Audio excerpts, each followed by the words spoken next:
I was doing Rawhide, and I was coming to a hiatus. Took 3 months off, usually around February, March, and April of every year.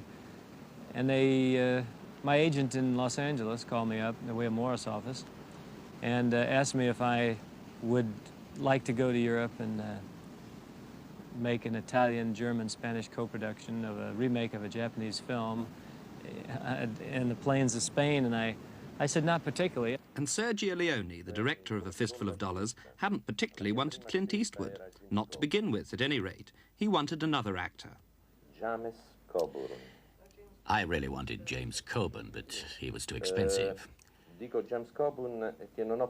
Italian cinema is very poor. We got Clint for $15,000. Coburn wanted $25,000. I didn't see any character in Rawhide, only a physical figure. What struck me most about Clint was his indolent way of moving.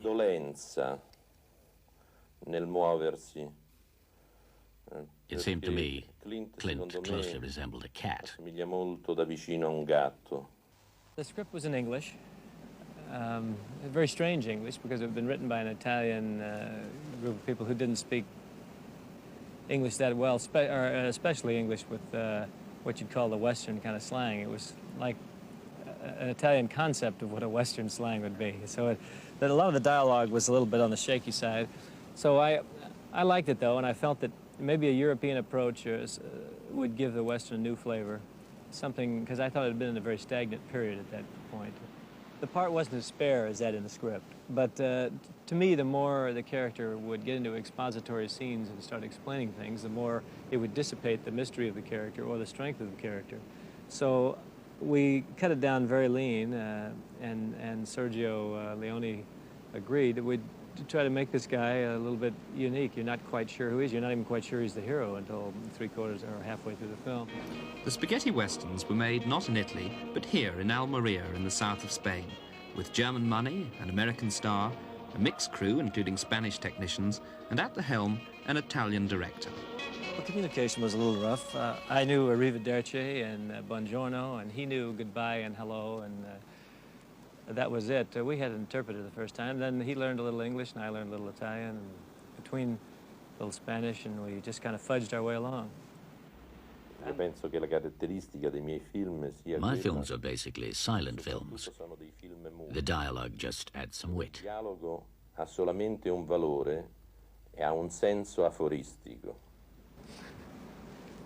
Again, working with Leone, I read an interview once with Eli Wallach, who'd come and work with you in one of the subsequent films, and he was saying that you had to do some hazardous stunts.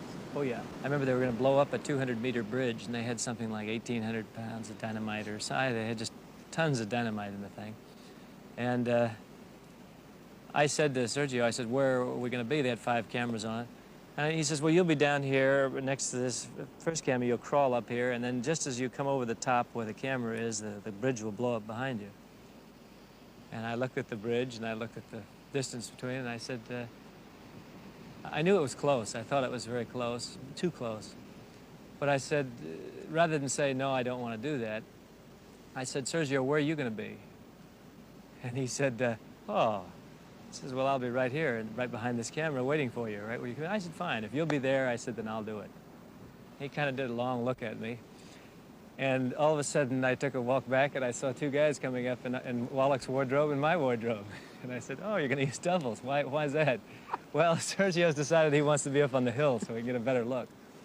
So anyway, that's kind of the way it was. And sure enough, when the bridge did blow up, it sent, it blew up prematurely, too, which is another story. It's the old anytime you're ready CB joke. But anyway, when they finally blew the bridge up, rocks, stones were coming out of the bridge, came up right, almost killed the assistant cameraman right on the lower camera where we would have been standing.